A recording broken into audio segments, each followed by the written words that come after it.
Welcome to the Black Anarchist Podcast, a channel where critical thinkers come to learn and grow. Through pedagogical discussions, we challenge the status quo, conventional narratives, and present raw truth. I'm JC, author of Blame It on Address, The Manufacturing of Black Homophobia and Performative Masculinity. Today, I'm going to address Jasmine Crockett's Hot Wheel comments, which I don't have a problem with, but I do have a problem with some of her other elitist comments as it relates to attorneys.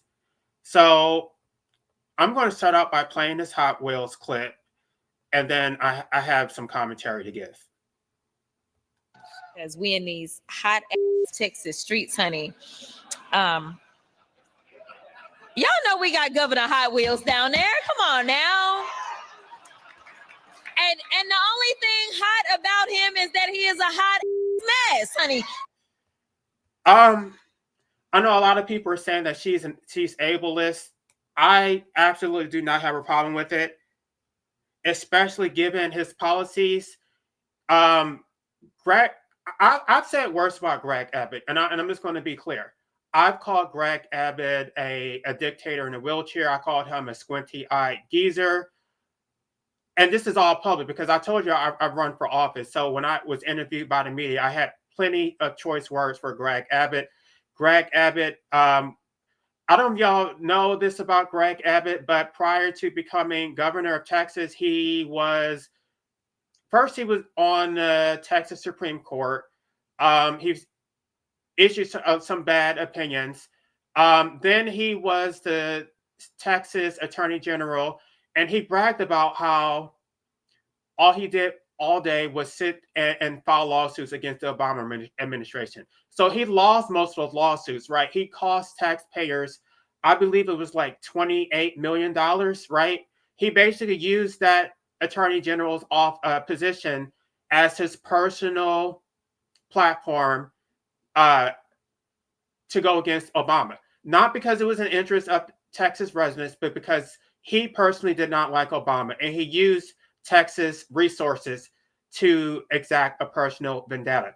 So I do not feel sorry for Greg Abbott. Before, I want y'all to know that there was another elected official by the name of Wendy Davis. Wendy Davis was a Texas senator, and she ran an ad against Greg Abbott because of his hypocrisy. Let me show y'all what this ad was, and I have some things to say about this also. This was when did she run? I believe it was 2016. She was running against Greg Abbott for senator, and this is the ad that she ran. A tree fell on Greg Abbott. He sued and got millions. Since then, he spent his career working against other victims. Greg Abbott, he's not for you. Abbott. The Washington Post. So that was the ad that she ran, and there was a whole firestorm against that because they were saying that she was being ableist. And let me hear y'all. I want you.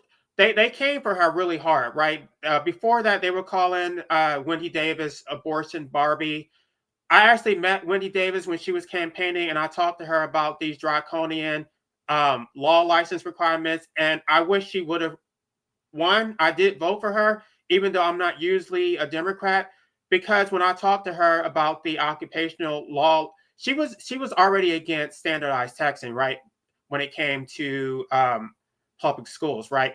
And if y'all recall, I talked to Judge Brown about that because Judge Joe Brown is also against standardized testing. But when I'm talking about law license or bar exams, now all of a sudden he wants to defend the bar exam, even though the bar exam is a standardized test. When I talked to Wendy Davis, she did not express that type of contradictory messaging. When I talked to her, what she told me was that if I get elected, I will do everything in my power to help you. So, like I said, when she ran that ad, everybody in Texas came for her because they said that she was being ableist. Before, they were calling her abortion Barbie because she filibustered this law that this bill they were trying to propose in Texas, and she basically just stood there for hours, running her mouth and holding up the debate. But Post says the Democrat vying for Texas governor is running one of the campaigns. Says it exploits. Davis spoke with KX. He saw it. Okay, so here it is. This is her defense of that ad, because they were calling her an ableist. Ad seeks to point out the hypocrisy in who he is.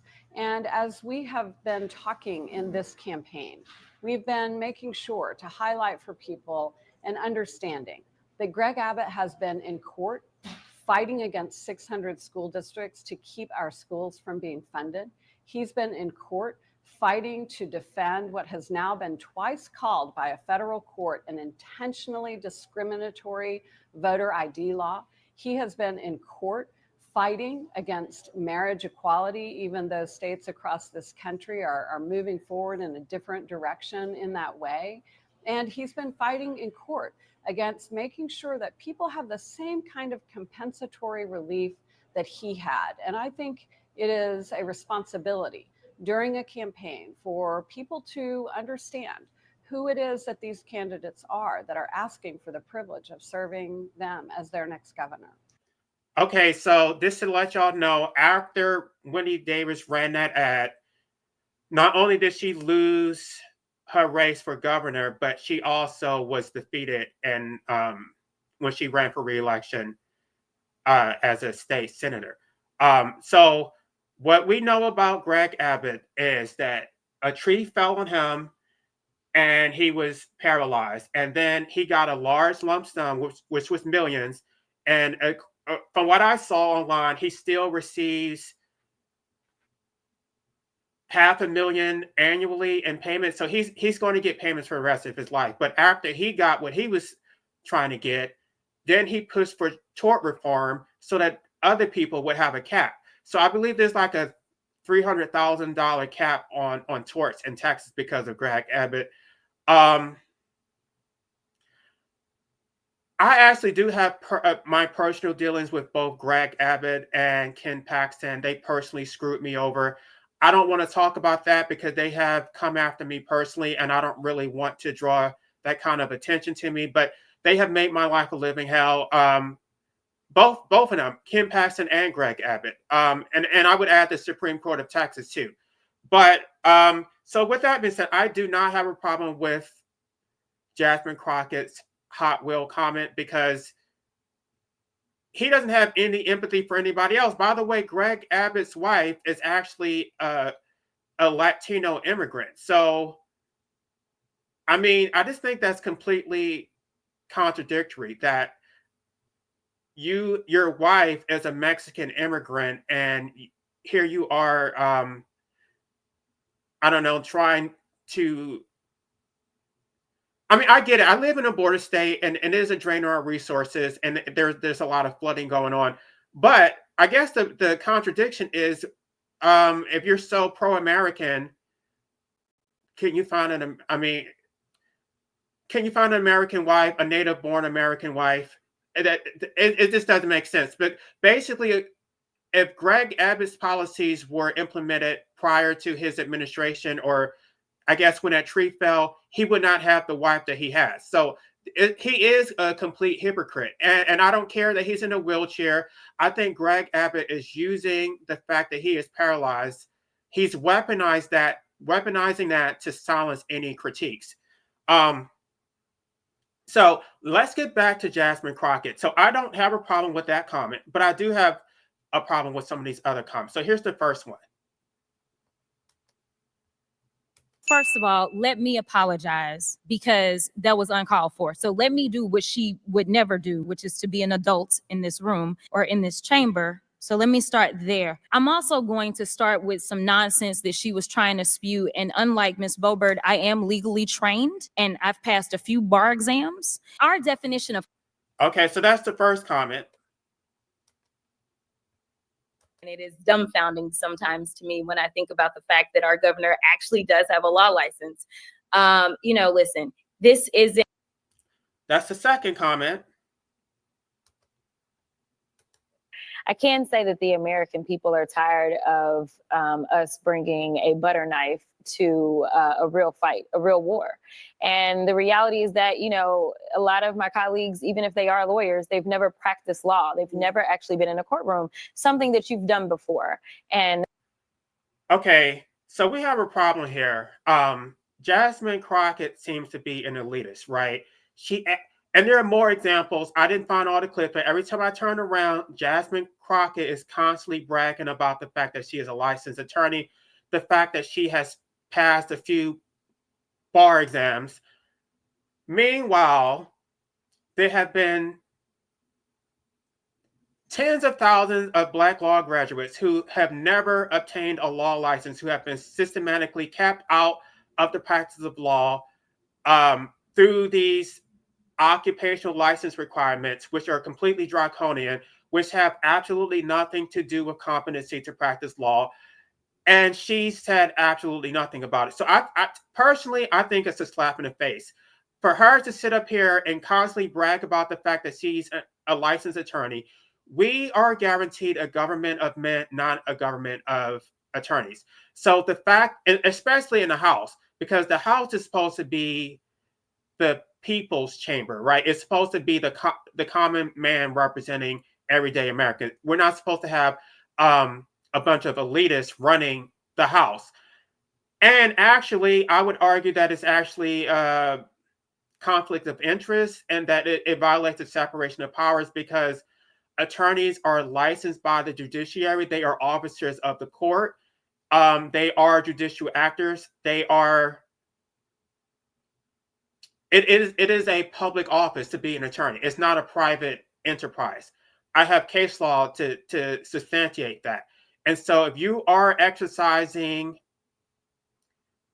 the judicial power, because attorneys, by filing lawsuits, by prosecuting case, they are setting the judicial machinery in motion. So they are part of the judicial branch. And yet you think that you get to also double dip and serve in a legislative capacity without resigning from your other capacity? Absolutely not. I don't want a government of attorneys. I want the common man. I want an everyday American who represents me. And if you are going, the problem is that their loyalty is to the judiciary. So this is the reason why we get the tyranny that we get, because they all give complete deference to the judiciary. There is no pushback. Whatever the judiciary says, they completely default to it. So, or defer to it. So we have judicial supremacy, right? The only official who I've ever seen give any type of pushback to the judiciary is Donald Trump. Even though I don't agree with many of his policies, what I do like about Trump is that he gives pushback for the judiciary. The judiciary is running amok.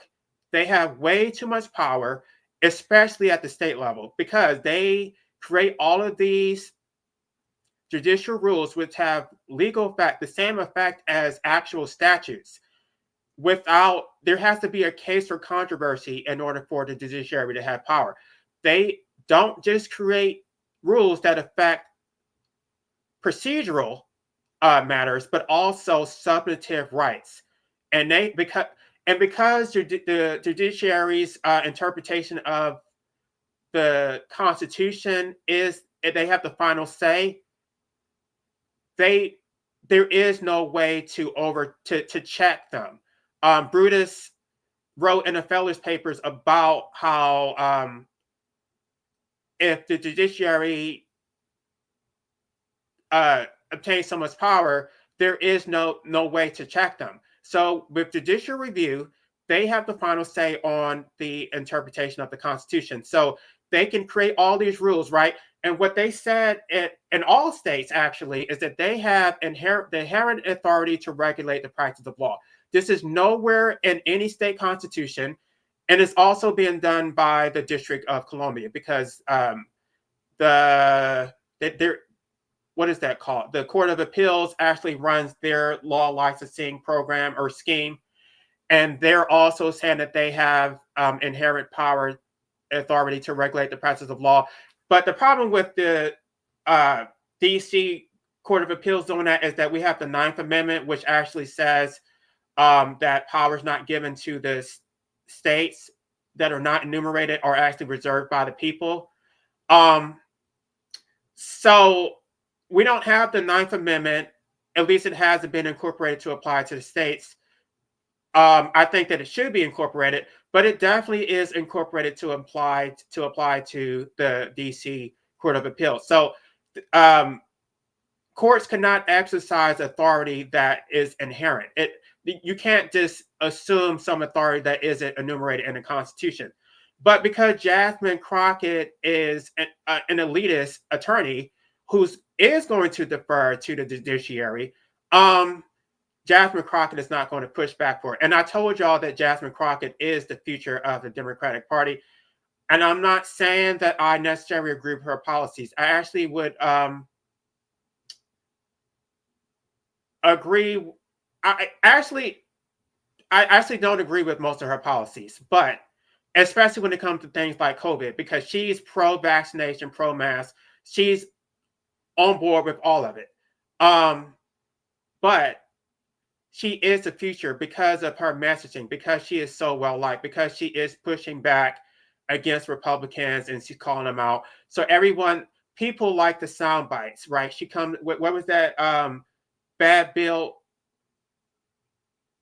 What is? Let me start over. So it's Bleach Bond, Bad Bill, Butch Body. People like that stuff. So all of that pop and circumstance, that's going to make her very popular, even though she doesn't have any policies that she's actually been able to push forward. Even though, I mean, one of the problems with her, and she is my representative, and I wrote her letters, I didn't get a response. So for me, that's strike one, because I don't just rate politicians based on what I see in the media. I rate them based on my personal dealings with them. And that's the reason why I don't like Hillary Clinton, by the way, because when I wrote her, I didn't even get a response from her. The same thing with Jasmine Crockett. If I don't receive a response from you for a letter that I wrote, then to me, you're pretty much on my shit list. Not that my opinion really matters. She's going to be popular. She's going to be pushed along in leadership within the Democratic Party. She's able to outraise so many other established politicians, seasoned politicians, who have seniority over her. She's able to raise all this money. This is a very liberal district. I told y'all that before she was put in office, there was a representative by the name of Eddie Bernice Johnson who occupied that seat for a very long time, but she passed away. So that is how Jasmine Crockett got that position.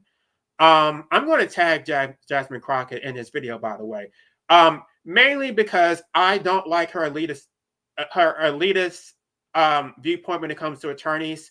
She's not doing anything to help those of us who did graduate law school, but were unable to get a law license because of the barriers to entry, draconian policies, which have absolutely nothing to do with the practice of law or competency to practice law. So yeah, I don't have a problem with her comments about Greg Abbott being Hotwheels, but I do have a problem with her being an elitist when it comes to attorneys. So with that being said, thank you for listening to the Black Anarchist Podcast. Be sure to like, share, and subscribe. The struggle is real, and the fight for liberation is far from over. Get sovereign or die trying.